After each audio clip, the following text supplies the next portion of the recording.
Crush രചന നീലാംബരി, അവതരണം ഷാഹുൽ മലയിൽ, editing Faisal C എന്ന് ഊഞ്ഞേരി. ഒരു നിമിഷം തനിക്ക് ചുറ്റി ഇരുട്ട് കയറുന്ന ഏക അറിഞ്ഞു. തല കറങ്ങുന്ന പോലെ അവൾക്ക് തോന്നി. സങ്കടമോ കരച്ചിലോ ആയിരുന്നില്ല, പകരം ആകമൊത്തം മരവിച്ച പോലൊരവസ്ഥ. ശരീരം തളരുന്നതിനൊപ്പം വൊമിറ്റ് ചെയ്യാൻ വരുന്ന പോലൊക്കെ അവൾക്ക് തോന്നി. അപ്പോഴും കൺമുമ്പിൽ തെളിയുന്നത് വൈരിന്റെ മുഖമാണ്, അവന്റെ നോട്ടമാണ്, അവന്റെ സാമീപ്യം ഇപ്പോഴും തന്റെ കൂടെയുള്ള പോലെ അവൾക്ക് തോന്നി. ഒരു സമ്മാനം കൊണ്ട് ഞാൻ വേഗം വരാമെന്ന് പറഞ്ഞവന്റെ വാക്കുകൾ വീണ്ടും വീണ്ടും കാതിൽ കേൾക്കുന്ന പോലെ. ആ കൈവിരൽ തുമ്പിലോ അതോ ആ മുഖത്തോ, അതുമല്ലെങ്കിൽ ആ വിരിഞ്ഞ നെഞ്ചിലാവും മുറിവ് പറ്റിയിട്ടുണ്ടാവുക. അതൊക്കെ ഞാൻ തൊട്ട് നോക്കിയതല്ലേ, എൻ്റെ ദേഹത്ത് ചേർത്ത് വെച്ചതല്ലേ, അതല്ലേ എൻ്റെ അല്ലേ. ആ ശബ്ദം, ആ ഗന്ധം, അതൊക്കെ എൻ്റെ അല്ലേ. നൊന്ത് കാണോ, കരഞ്ഞിട്ടുണ്ടാവോ, ഏകാന്ന് വിളിച്ചിട്ടുണ്ടാവോ. ഏതാനും നിമിഷങ്ങൾ കഴിഞ്ഞതും ആൾ ആ വീണ് പുറത്തേക്ക് ഇറങ്ങി ഓടി. ഓടുന്നതിനിടയിൽ ആളുടെ മനസ്സ് ആർത്തു പറഞ്ഞത് അതൊക്കെയാണ്. വൈരിന്റെ കുടുംബം താമസിക്കുന്ന വാടക വീട് ലക്ഷ്യമാക്കി അവൾ ഓടുമ്പോൾ കാല് തടഞ്ഞ നിലത്തേക്ക് ഉരുണ്ടു വീണവൾ. പുറകെ തന്നെ കൂടി ഓടിയെത്തിയ ഋതുവാതിരയും അവളെ എടുത്തുയർത്തും മുമ്പ് തന്നെ ഏക എഴുന്നേറ്റ് വീണ്ടും ഓടിയിരുന്നു. നഗ്നപാദങ്ങളിൽ കല്ലും മുള്ളും തറഞ്ഞതോ, നെറ്റി മുറിഞ്ഞ് ചോര പൊടിയുന്നതോ, ധരിച്ചിരിക്കുന്ന ചുരിദാർ ടോപ്പിലും പാന്റിലും മണ്ണും ചെളിയും പറ്റിപ്പിടിച്ച ഒന്നും തന്നെ അവൾ അറിഞ്ഞില്ല. ആ വലിയ വീടിന്റെ ഗേറ്റിന് മുമ്പിൽ അതീവ കിതപ്പോടെ അവൾ തളർന്നു നിന്നു. പോർച്ചിൽ വൈരിന്റെ കാർ ഉൾപ്പെടെ 1-2 വാഹനങ്ങൾ അപ്പോഴും വല്ലാത്തൊരു മൂകത പിടിച്ച് കിടക്കുന്നുണ്ടായിരുന്നു. പുറത്തുനിന്നും ഗേറ്റ് പൂട്ടുന്ന വീടിന്റെ ഉടമസ്ഥൻ ഏകയെ കണ്ടതും ഒരു പിടപ്പോടെ അവിടെ അടുത്തേക്ക് വന്നു. ജാനകിയമ്മ കുഴഞ്ഞു വീണു. ദേവികാമ്മ ആകെ വല്ലാത്തൊരവസ്ഥയിലാണ് കുട്ടി. രണ്ടാളെ ആശുപത്രിയിൽ കൊണ്ടുപോയി. ബാക്കിയെല്ലാവരും കുറച്ചു ദിവസം മുന്നേ എറണാകുളത്ത് മടങ്ങിപ്പോയിരുന്നു. കൂടുതലൊന്നും എനിക്കറിയില്ല. വീട് പൂട്ടി ചാവി കൊണ്ടുപോയിക്കള ഒരാൾ വീട്ടിൽ വന്ന് പറഞ്ഞു എന്നോട്. പറഞ്ഞു കഴിഞ്ഞ ശേഷം മുഖം കുനിച്ച ആ മനുഷ്യൻ പോകുമ്പോഴും ഏകയുടെ തുറിച്ച കണ്ണുകൾ ആ വീട്ടിലേക്ക് നട്ടു നിന്നു. പെട്ടെന്നാണ് ഒരു ടാക്സിയിൽ വരുൺ അവിടേക്ക് വന്ന്. ആൾക്ക് വീട്ടിലേക്ക് പോകാൻ നേരത്തെ ഏകയുടെ വീട്ടുമുറ്റത്ത് വന്നിരുന്ന ടാക്സി ആയിരുന്നു അത്. ഇതിനോടകം തന്നെ വരുണിനെ അറിയാവുന്ന 2 പേരെ വിളിച്ച് തിരക്കിയപ്പോഴാണ് ട്രിവാൻഡ്രത്ത് തന്നെ ഒരു സ്വകാര്യ ആശുപത്രിയിലാണ് വരുണിനെ കൊണ്ടുപോയിരിക്കുന്നതെന്ന് അറിയാൻ കഴിഞ്ഞത്. ന്യൂസിൽ ഇപ്പോൾ കൂടുതൽ വിവരങ്ങൾ കാണിച്ചു തുടങ്ങിയിരുന്നു. അപകടസ്ഥലം കൂടാതെ ഹോസ്പിറ്റലും അവിടുത്തെ അവസ്ഥയൊക്കെ ന്യൂസിൽ നിറഞ്ഞു നിൽക്കുമ്പോൾ ഋതുവാതിരയോ വരണമൊന്നും മനഃപൂർവ്വം അവരുടെ ആരുടെയും ഫോൺ കയ്യിലെടുത്ത് വാർത്ത കാണാൻ ശ്രമിച്ചില്ല. കാറിൽ ഹോസ്പിറ്റലിലേക്ക് തിരിക്കുമ്പോൾ ഏകയ്ക്ക് ഇറങ്ങി ഓടിയാൽ ഒരു പക്ഷേ താൻ വേഗം അവിടെ എത്തിച്ചേരുമെന്ന് തോന്നിപ്പോയി. ഹോസ്പിറ്റലിന് മുമ്പിൽ വലിയ തിരക്കാണ്. കൂടുതലും TV ന്യൂസ് റിപ്പോർട്ടർമാരും മിക്ക ഓൺലൈൻ മീഡിയക്കാരും കൂടാതെ വ്ളോഗർമാരും ഉൾപ്പെടെ തിരക്കിട്ട് അവരുടെ ഡ്യൂട്ടി ചെയ്യുകയാണ്. സിനിമാ മേഖലയിൽ നിന്നും വർമ്മ ഫാമിലിക്ക് വേണ്ടപ്പെട്ട നിർമ്മാതാക്കളും ഡയറക്ടർമാരും നടീനടന്മാരും അടുത്ത ഫാമിലി മെമ്പേഴ്സും ബിസിനസ് പാർട്ട്നേഴ്സും ഒക്കെ ഹോസ്പിറ്റലിൽ എത്തിയെന്നുള്ള തരത്തിൽ പറഞ്ഞുകൊണ്ട് ഷൂട്ട് ചെയ്യാണ് അവർ. ശരിയായിരുന്നു, വിവരമറിഞ്ഞെത്തിയ VIP-കളുടെ സേഫ്റ്റി കണക്കിലെടുത്ത് ഹോസ്പിറ്റലിലെ രീതികൾക്ക് പോലും മാറ്റം വരുത്തിയിരുന്നു. ആ വലിയ ഹോസ്പിറ്റലിലെ മെയിൻ എൻട്രൻസിൽ ടൈറ്റ് സെക്യൂരിറ്റി ഏർപ്പാടാക്കിയിരുന്നു. ആ വലിയ OP ഹാൾ VIP വെയിറ്റിംഗ് ഏരിയയാക്കി മാറ്റുമ്പോൾ പുറത്തുനിന്ന് മറ്റു രോഗികളെയോ മീഡിയക്കാരെയോ വിവരറിഞ്ഞെത്തുന്ന ഫാൻസിനെയൊന്നും അകത്തേക്ക് കടത്തിവിട്ടിരുന്നില്ല. രോഗി ചമഞ്ഞ മൊബൈൽ ഫോണുമായി ചില വ്ളോഗർമാർ അകത്തേക്ക് പ്രവേശിച്ച് വീഡിയോ ചിത്രീകരിച്ചതാണ് ഇതിന് കാരണം. അത്തരം കടന്നുകയറ്റം മറ്റു രോഗികളെ വരെ ബാധിച്ചു തുടങ്ങിയതും ആർക്കു വേണ്ടി പ്രത്യേകം ബ്ലോക്ക് തന്നെ ഓപ്പൺ ചെയ്ത് OP സിസ്റ്റം പൂർണ്ണമായും അവിടേക്ക് മാറ്റി. മറ്റൊരു കോറിഡോർ വഴി പല ഡിപ്പാർട്ട്മെന്റുകളിലേക്ക് രോഗികളെ പ്രവേശിപ്പിച്ചു. ഏകയ്ക്ക് വേണ്ടി കഴിവതും താഴ്മയിൽ സെക്യൂരിറ്റി ജീവനക്കാരോട് സംസാരിച്ച ശേഷം വരുണിന് അവസാനം ആരോട് കയർത്ത് സംസാരിക്കേണ്ടി വന്നു. നിങ്ങളോടല്ലേ പറഞ്ഞ് വൈരിന്റെ കസിനാണ് പെൺകുട്ടിയെന്ന്? ഇതൊരു ഹോസ്പിറ്റലല്ലേ, ഒരു പേഷ്യന്റ് ആണ് വന്നെങ്കിൽ നിങ്ങളിങ്ങനെ തടയോ? വരുൺ വയലന്റ് ആയി തുടങ്ങിയതും സെക്യൂരിറ്റി ജീവനക്കാരിൽ ഒരാൾ അവന്റെ അടുത്തേക്ക് വന്ന് വിനയത്തോടെ അവനെ കാര്യങ്ങൾ പറഞ്ഞ് മനസ്സിലാക്കി. സാറേ, പച്ച മലയാളത്തിലല്ലേ ഞാൻ പറഞ്ഞു, രോഗികൾക്ക് ഈ വഴി പ്രവേശനമില്ലെന്ന്. ഹോസ്പിറ്റലിന്റെ ഈ ഭാഗം ബ്ലോക്ക് ചെയ്തേക്കുക എന്നെഴുതി രോഗികളാരും ഇതുവരെ അത് ബാധിച്ചിട്ടില്ല. അവരൊക്കെ മറുവശം വഴി അകത്തേക്ക് കടന്ന് അവർക്ക് വേണ്ടുന്ന ഡിപ്പാർട്ട്മെന്റിൽ പോകുന്നുണ്ട്. അല്ലെങ്കിൽ തന്നെ OP ടൈം കഴിഞ്ഞു. ഇനി വരുന്ന കേസൊക്കെ കാഷ്വാലിറ്റിയിലോട്ടാ പോകുന്നത്. അതുകൊണ്ട് ഫോണും ക്യാമറയും കൊണ്ട് അങ്ങോട്ട് കയറി ചെന്നിട്ട് കാര്യമില്ല. സാറ് വെറുതെ കിടന്ന് ചാടാതെ പോവാൻ നോക്ക്. അകത്ത് കിടക്കുന്നതേ അറിയപ്പെടുന്ന ഒരു സിനിമാ നടൻ തന്നെയാ. എന്നാലും അയാളൊരു മനുഷ്യനാ. ആ ബഹുമാനം നമ്മൾ കൊടുക്കുക തന്നെ ചെയ്യണം. വരുൺ കണ്ണിൽ കൈവച്ച് നിന്ന് പോയി. എന്ത് തെളിവാണ് ഇയാളെ ബോധ്യപ്പെടുത്തി കാണിക്കേണ്ടെന്ന് അവൻ അറിയാതെ പോയി. എടോ, അതാ തന്നോട് ഞാൻ പറഞ്ഞ്, ആ പെൺകുട്ടി അവന്റെ കസിനാണെന്ന്. എന്റെ പൊന്നു സാറേ, ഫാമിലിയിലുള്ള മറ്റാരും അകത്തേക്ക് കയറ്റിയിട്ടില്ല. പുള്ളിയുടെ അച്ഛനോ അമ്മയോ അങ്കിൾമാരോ ആരൊക്കെയാ ആകെ അകത്തുള്ളത്. പിന്നെ സ്ത്രീകൾ ആരൊക്കെയാ വന്നിട്ട് തിരികെ പോയി. 1-2 പേര് വാർത്തയറിഞ്ഞ് കുഴഞ്ഞു വീണ അവസ്ഥയിലാവുള്ളത്.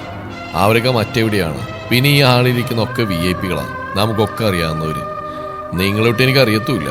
ഒന്ന് മനസ്സിലാക്കുക, പറയുന്നോണ്ടൊന്നും തോന്നരുത്. ഏതായാലും കണ്ടീഷൻ കണ്ടിട്ട് അയാൾ ജീവനോടെ കാണാൻ വഴിയില്ല. കുറച്ച് നേരം നിങ്ങൾ അങ്ങോട്ട് മാറി കാത്തുന്ന ചിലപ്പോൾ ബോഡി കൊണ്ടുവരുന്നത്. പറഞ്ഞു കഴിഞ്ഞില്ല. വരുണ അയാളെ കോളിൽ പിടിമുറുക്കിയിരുന്നു. എല്ലാം കേട്ട് ശ്വാസം പോലെ വിളിച്ചുകൊണ്ട് നിലത്തേക്ക് ഊർന്നു വീണുപോയേക്കെ ഋതുവാതിരയും താങ്ങിപ്പിടിച്ച് പുറത്ത് വഴിയിലെ സിമെന്റ് തിട്ടിയിലിരുത്തി ഒപ്പം അവരുയിരുന്നു. ആകെ തളർന്നു പോയെങ്കിലും ആൾക്കപ്പോഴും ബോധമുണ്ടായിരുന്നു. ശരീരം കുഴഞ്ഞ രീതിയിൽ വേഗത്തിൽ ശ്വാസം എടുത്തുകൊണ്ട് കിതച്ചല്ലാതെ ഒരു തുള്ളി കണ്ണീരോടെ കണ്ണിൽ നടന്നു വീണില്ല. കേട്ട വാർത്തയിൽ അത്രമേൽ തകർന്നു പോയിരുന്നവൾ മിനിറ്റുകൾ മണിക്കൂറുകൾക്ക് വഴിമാറി. എന്നിട്ട് ഹോസ്പിറ്റലിന് മുമ്പിലെ തിരക്കൂടുന്നല്ല കുറഞ്ഞു കണ്ടില്ല.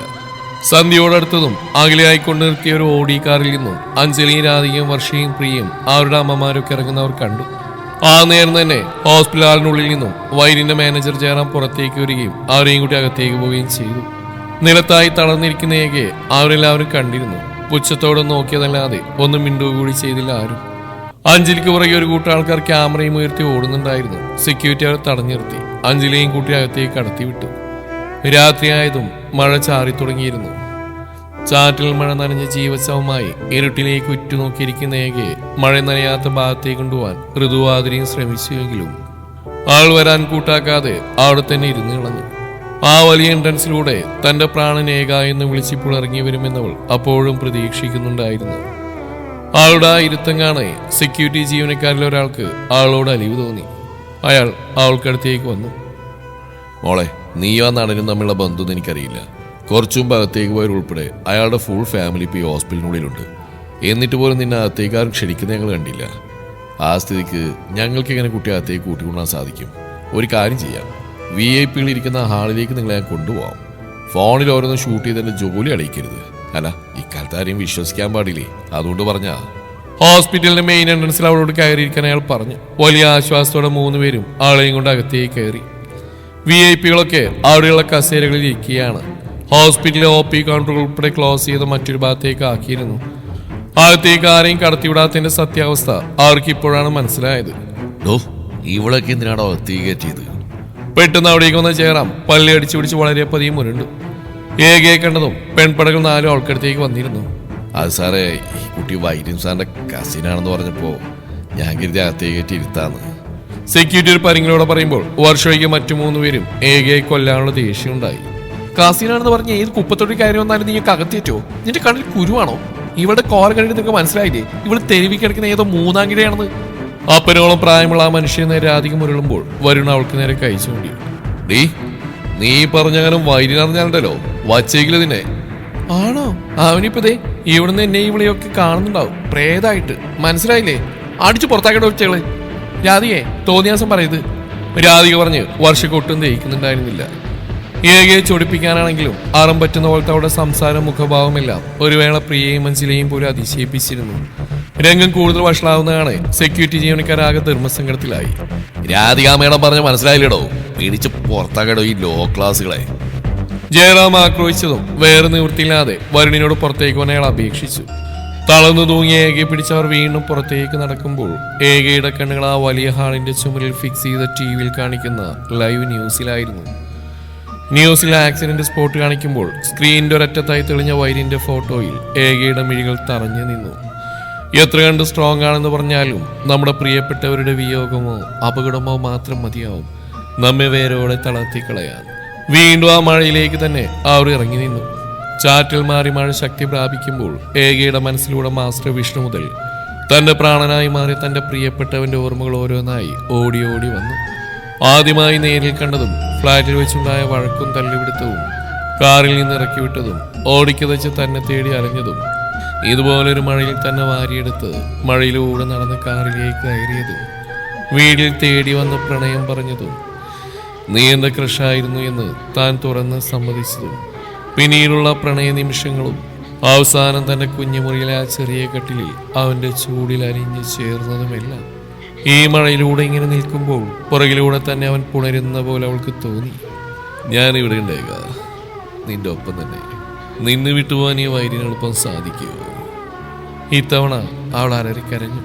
വാനം മലമുറയിട്ട് കരയുന്നതിന്റെ ഒച്ചയിൽ അവളുടെ ആ കരച്ചിൽ ആരും തന്നെ കേട്ടില്ല. നിലത്ത് മുട്ടൂത്തി വീണുകൊണ്ട് അവൾ എന്റെ വൈരിനെ എനിക്ക് തിരികെത്താ എന്ന് ഉറക്കെ ഉറക്കെ പറഞ്ഞുകൊണ്ടിരുന്നു.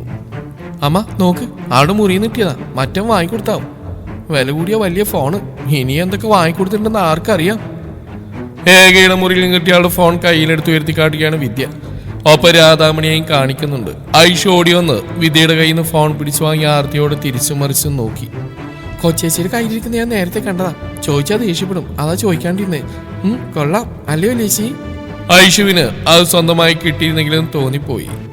ലോക്ക ഇതിൽ സിനിമാ നടനായിട്ടുള്ള ചാറ്റിങ്ങൊക്കെ വായിക്കായിരുന്നു. ചിലപ്പോൾ രണ്ടും കൂടിയുള്ള തുണിയില്ലാത്ത ഫോട്ടോകളും കാണും.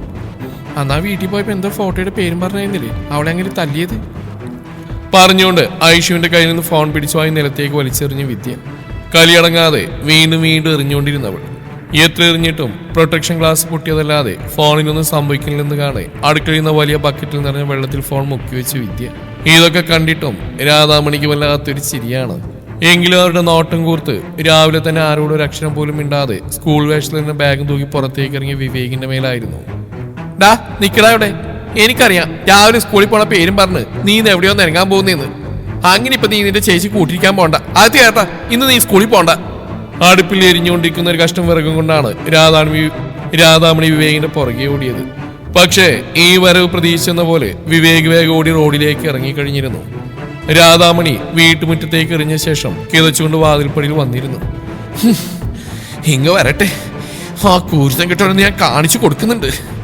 വിദ്യ തന്റെ വിവാഹസാരി നോക്കുന്ന തിരക്കിലാണ്. ഒപ്പം ഐഷവും കൂടെയുണ്ട്. ചില്ലീറ നിറത്തിലുള്ള ആ സാരിയുടെ പ്രൈസ് ടാഗില് 12,000 എന്ന വിലയിൽ മിഴിയുടക്കിയതും അസംതൃപ്തിയോടെ മുഖം ചുളിച്ച് വിദ്യ. അരവിന്ദേട്ടൻ്റെ അമ്മ ഒരു പിശിക്കന്നെ അല്ലേ വലിയേച്ചി? ഒരു ദിവസം കൊടുക്കുക ഈ വില കുറഞ്ഞ സാരി മതി പോലും. എന്തൊരു പഴഞ്ച സ്ത്രീയാ അവര്. മിനിമം ഒരു 25,000 രൂപയുടെ സാരിയെങ്കിലും വാങ്ങായിരുന്നു. കൊച്ചേച്ചിയുടെ കല്യാണത്തിന് ആ വീട്ടുകാരെ കൊച്ചേച്ചിയെ സ്വർണം കൊണ്ട് മൂടും. തികഞ്ഞ അവസരവാദിയായി സംസാരിക്കുന്ന ഐഷുവിനെ വിദ്യ മുഖം കൂർപ്പിച്ചെന്ന് നോക്കി. അതിനവൻ ചത്തൊന്ന് ആർക്കറിയാം. പോയി ന്യൂസ് കേട്ടിട്ട് നീ സംസാരിക്കാതെ. എനിക്ക് ഇഷ്ടപ്പെട്ട് തന്നെയാ ഞാൻ ഈ സാരി സെലക്ട് ചെയ്തേ. വൈദ്യന് എന്തെങ്കിലും പറ്റിയാലും കൊച്ചേച്ചി അവർ നല്ല വേറെ കുടുംബത്തിൽ കെട്ടിച്ചു വിടുമല്ലോ, അതാ ഞാൻ പറഞ്ഞ്. ഒന്ന് എണീറ്റ് പോടി, അവിടെ ഒരു കൊച്ചേച്ചി വന്നേക്കുന്നു. ദേഷ്യത്തോടെ ഐഷുവിനെ നോക്കി അലറി വിദ്യ. ചുണ്ടുകൂട്ടിക്കൊണ്ട് ഐഷു പോയതും പിറുവിറുത്തുകൊണ്ട് എല്ലാം മടക്കി ഒതുക്കി വീണ്ടും വെച്ചുവെങ്കിലും ഈ നേരം കൊണ്ട് ഒരു 10 തവണയെങ്കിലും സാരി കയ്യിലെടുത്ത് നോക്കിയിട്ടുണ്ടാവും അവൾ. കുഞ്ഞിപ്പെണ്ണെ എനിക്ക് തരുമോ മഞ്ചാടി? എന്നാലേ ഞാനൊരു സൂത്രം തരാം. ആദ്യം കാതുകളിൽ അലയടിച്ചത് ആ 10 വയസ്സുകാരന്റെ സ്വരമാണ്. ഏക കണ്ണുവർക്ക് വേണ്ടേ? ഏക മിഴികൾ ഭാരപ്പെട്ട് വലിച്ചുറക്കാൻ ശ്രമിച്ചു. മുന്നിൽ ചിരിയോടെ നിൽക്കുകയാണ് വൈര്യൻ. ആളുടെ ചൊടികളൊന്ന് വിടർന്നു. വൈര്യൻ പതിയെ വിളിച്ചുകൊണ്ട് ആൾ ചാടി എഴുന്നേറ്റതും ഋതുവാതിരി അവളെ തടഞ്ഞു വെച്ചു. ഏക ഡാ എന്താടാ? ആരെത്ര ചോദിച്ചിട്ടും കയ്യിൽ പിടിച്ചു വലിച്ചിട്ടൊന്നും ഏകൊന്നും അറിയുന്നുണ്ടായിരുന്നില്ല. ആളുടെ കണ്ണിൽ തന്നിൽ നിന്നകന്ന് ദൂരേക്ക് മറയുന്ന വൈര്യന്റെ രൂപം മാത്രമാണ്. ഒടുവിൽ ഹോസ്പിറ്റൽ എൻട്രൻസിലേക്ക് ആ രൂപം കയറിയുന്നുകൊണ്ട് ആള് തിരിഞ്ഞു നോക്കിയ ശേഷം കൈകാട്ടി വിളിച്ചു. വൈര്യൻ അവൻ വിളിക്കുന്നെന്നെ. ഇരുവരുടെയും കൈ കുടഞ്ഞെറിഞ്ഞുകൊണ്ട് അവൾ അവിടേക്ക് ഓടി. പിന്നാലെ ഒരു പകപ്പോടെ ആതിരി ഋതുവും കൂടെ ഓടി. രാവിലെ ആയതുകൊണ്ട് ഹോസ്പിറ്റൽ ഹാളിനുള്ളിൽ അധികം ആൾക്കാരൊന്നും ഉണ്ടായിരുന്നില്ല. രാത്രി തന്നെ അധികം VIP കളും മടങ്ങിപ്പോയിരുന്നു. അപ്പോഴും ഋതുവാതിരിയും വരുണും ഏകൊപ്പം പുറത്തു തന്നെ ഉണ്ടായിരുന്നു. മഴ പെയ്യുമ്പോൾ മാത്രം മൂവരവളിൽ നിന്നും മാറിപ്പോയി നനയാൻ നിൽക്കുമായിരുന്നു. കാരണം അവരുടെയൊക്കെ തോളിൽ ഇപ്പോഴും ബാഗുകളുണ്ട്. അതിലവരുടെ വസ്ത്രങ്ങളും സർട്ടിഫിക്കറ്റുകളും പൈസയും ഒക്കെ ഉണ്ട്. ഏകയെ എത്ര നിർബന്ധിച്ചിട്ടും വിളിച്ചിട്ടും അവളവിടുന്ന് വരാൻ കൂട്ടാക്കാതെ എൻട്രൻസിലേക്ക് മിഴിനട്ട് ഒരേ ഇരിപ്പായിരുന്നു. ആൺകുട്ടികളും പെൺകുട്ടികളും അടങ്ങുന്ന ആരാധകരും ഏറെ പേര് സ്പോട്ടിൽ തന്നെ ഉണ്ടായിരുന്നു. അവരുടെ ഇടയിൽ ഒരുവൾ മാത്രമായി ചുരുങ്ങിപ്പോയിരുന്നു ഏക വിശ്വനാഥൻ. ഇടക്ക് വെള്ളവും ജ്യൂസും ഒക്കെ വരുൺ വാങ്ങി വന്നെങ്കിലും ഏക ഒന്നും നോക്കുകൂടി ചെയ്തിരുന്നില്ല. മാൻഷനിലുള്ളവർ അപ്പോഴും അടുപ്പോടകത്ത ഹാളിൽ തന്നെ തുടർന്നു. എല്ലാവർക്കും ഒന്ന് ഉറങ്ങിയാൽ മതിയെന്നാണ്. OP ഹാളിൽ ഇട്ടിരിക്കുന്ന ചെയറുകളിൽ ദേഷ്യവും അടുപ്പും കലർന്ന ഭാവത്തിലാണ് ഓരോരുത്തരും ഇരുന്നത്. റിസപ്ഷനിൽ നിന്നും ക്യാൻറ്റീനിൽ വിളിച്ചറിയിച്ച പ്രകാരം ഭക്ഷണവും വെള്ളവും ഒക്കെ എല്ലാവർക്കും കിട്ടിയിരുന്നു. പുറത്തപ്പോഴും മീഡിയയും വ്ളോഗർമാരും ഒക്കെ ഉണ്ടായിരുന്നു. ഏക ഓടി വരുന്ന കാണാൻ റിപ്പോർട്ടർമാർ മൈക്കുകളും ക്യാമറകളും ഫോണും ഒക്കെ പെട്ടെന്ന് തന്നെ അലേർട്ടാക്കി. ഒരു ഭ്രാന്തിയെപ്പോലെ മുഷിഞ്ഞ വസ്ത്രവും ഉലഞ്ഞ മുടിയുമായി ക്ഷീണിച്ചൊരു കോലകത്തേക്ക് ഓടി വന്നതും ഈ പെൺകുട്ടി ഇന്നലെ മുതൽ സ്പോട്ടിലുണ്ടെന്ന കാര്യം കണക്കിലെടുത്ത് ഏക ആരാവുമെന്ന് ചെയ്യാൻ തുടങ്ങി മീഡിയ. ഒപ്പം ലൈവ് ന്യൂസ് സ്റ്റാർട്ട് ചെയ്തിരുന്നവർ. സെക്യൂരിറ്റി ആളെ ആ വിധം തടയാൻ നോക്കി. പക്ഷേ ഏകക്ക് അസാമാന്യമായൊരു കരുത്തായിരുന്നപ്പോൾ. ആരൊക്കെ പിടിച്ചിട്ടും ആൾ പുറകിലേക്ക് മാറാതെ മുന്നിലേക്ക് തന്നെ കുതിച്ചുകൊണ്ട് ആഞ്ഞു. എന്നെ വിട്, എനിക്കെന്റെ വയറിനെ കാണണം. അവനെന്നെ വിളിക്കുക. വിടാൻ. കഴിക്കാനുള്ള ഫുഡ് വാങ്ങി വരുന്ന വഴിയാണ് വരുൺ വിവേകിനെ കാണുന്നത്. വലിയ ഹോസ്പിറ്റൽ മുമ്പിൽ പകച്ചു നിൽക്കുന്നവനെ വരുൺ ഒപ്പം കൂട്ടി. എൻട്രൻസിന് മുന്നിലെത്തിയതും ആ കാഴ്ച കാണി ഇരുവരെ ഏകക്കടുത്തേക്ക് ഓടി. രാധികയും വർഷയും പ്രിയയും അഞ്ജലിയും അവരുടെ അമ്മമാരും ഒക്കെ ഈ കാഴ്ച കാണുന്നുണ്ടായിരുന്നു. രാധികയ്ക്കും അഞ്ജലിക്കും പ്രതികരിക്കണമെന്നുണ്ട്. പക്ഷേ പുറത്തുനിന്നും ക്യാമറ അകത്തേക്ക് നീണ്ടുവരുന്നു. ഫുൾ മീഡിയ അലേർട്ടാണെന്ന് മനസ്സിലായതും രോഷം ഉള്ളിലൊതുക്കി അവർ സ്വയം മടക്കി ദുഃഖം അഭിനയിച്ച് നിന്നു. ഏകയുടെ വാശിയും ദേഷ്യവും പതിയെ ആർത്ത് കരച്ചിലേക്ക് വഴിമാറി. അപ്പോഴവൾ കൂടുതൽ പ്രതിരോധിക്കാൻ ശ്രമിച്ചുകൊണ്ടിരുന്നു. സെക്യൂരിറ്റി ജീവനക്കാരുടെ നൈറ്റ് ഡ്യൂട്ടി ചേഞ്ച് ചെയ്ത് കാരണം ഇപ്പോൾ നിൽക്കുന്നവർക്ക് ഏകയെ മനസ്സിലായില്ല. അവരുടെ കണ്ണിൽ വൈരിന്റെ അപകട വിവരറിഞ്ഞു വന്ന ഏതോ ഒരു ആരാധികയുടെ കാട്ടിക്കൂട്ടിലാണ് ഇതൊക്കെ. ഏക ഓടി അഞ്ജലിയുടെ കാലിലേക്ക് വീണു. മാഡം, പ്ലീസ് മാഡം, ഒന്ന് പറയൂ. ഞാൻ ആരാന്നൊന്ന് പറഞ്ഞു കൊടുക്കുക. ഒന്ന് കണ്ടോട്ടെ ഞാൻ, പ്ലീസ് മാഡം. കരഞ്ഞുകൊണ്ട് അഞ്ജലിയുടെ ഇരുകാലിലും ഏക പിടിക്കുമ്പോൾ അഞ്ജലി കാൽ കുടഞ്ഞു മാറ്റി പുറകിലേക്ക് മാറിയുന്നുണ്ട്. ഇതൊക്കെ ആരെന്ന ഭാഗത്തിൽ സെക്യൂരിറ്റിയെ നോക്കി പിടിച്ചു മാറ്റി പുറത്തേക്ക് എറിയിടോ എന്നുകൂടി പറയണമെന്നുണ്ട്. പക്ഷേ നാളെ തന്റെ ആക്രോശം സോഷ്യൽ മീഡിയ BGM ഇട്ട് ആഘോഷിക്കുമെന്ന് അവൾക്കറിയാം. ഇതിനോടകം സെക്യൂരിറ്റി ജീവനക്കാരിൽ ഒരാൾ ഏകയുടെ കയ്യിൽ പിടിച്ചു വലിച്ച് ഉയർത്തി മാറ്റി നിർത്തി കവിളിൽ ആഞ്ഞു പ്രഹരിച്ചതും ആൾ ദൂരേക്ക് തെറിച്ചു വീണുപോയി. ഒരു കസേരയിൽ തലയിടിച്ചു വീണ് ആളുടെ നെറ്റിയിലെ മുറിവിൽ നിന്ന് പിന്നെയും ചോര പിടിഞ്ഞു. കൊച്ചേച്ചി! എൻട്രൻസിന് പുറത്തുനിന്നും വിവേക് ഉറക്കെ വിളിച്ച് കരഞ്ഞു. ഒന്നും ചെയ്യാൻ കഴിയാതെ നിസ്സഹായാവസ്ഥയിലായിരുന്നു ഋതുവും ആദ്രിയും വരുണുമെല്ലാം. അവള് വൈനിന്റെ കസിനാ, രുദ്രദേവ് വർമ്മയുടെ പെങ്ങടെ മോള്. അതൊക്കെ അകത്ത് ആ നോക്കി നിൽക്കുന്നവർക്കും അറിയാം. ഈ ഇടയ്ക്ക് സാഹോദരിയുടെ ഭർത്താവ് മരിച്ചപ്പോ ആ വാർത്ത നിങ്ങൾ ടെലികാസ്റ്റ് ചെയ്തിരുന്നില്ലേ? നിവൃത്തിയില്ലാതെ വരുൺ ചുറ്റിനും കൂടിയ മീഡിയക്കാരെ നോക്കി ഉറക്കെ പറഞ്ഞു. പക്ഷെ ആ പെൺകുട്ടി നടി അഞ്ജലിയുടെ ബോഡി ഗാർഡാണെന്നാണല്ലോ ഞങ്ങൾ അന്വേഷിച്ചപ്പോൾ അറിയാൻ കഴിഞ്ഞ്. ഒരു റിപ്പോർട്ടറിൽ എഴുതിയാണ് അത് പറഞ്ഞത്. രുദ്രദേവ് വർമ്മയുടെ സഹോദരി ഭർത്താവ് മരിച്ചു എന്നൊരു വാർത്ത വന്നിരുന്നെങ്കിലും ആ വാർത്തകധികം പ്രാധാന്യമൊന്നും മീഡിയ കൊടുത്തിരുന്നില്ല. ആര് ചോദിച്ചതിന് മറുപടി അറിയാതെ ഹാളിനകത്ത് കണ്ട കാഴ്ചയിൽ പ്രതീക്ഷയോടെ നോക്കിയെന്ന് വരുണും കൂട്ടരും. നിലത്തി കിടന്നുകൊണ്ട് മുന്നിലേക്ക് നോക്കിയതും ഷൂ ധരിച്ച 2 കാലുകൾക്കാണ് മെല്ലേക മുഖമുയർത്തി നോക്കിയ നിമിഷം തന്നെ 2 കൈകൾ അവൾ ഉയർത്തി നിർത്തിയിരുന്നു. തുടരും ഈ കഥയുടെ ബാക്കി ഭാഗം നാളെ ഇതേ സമയം.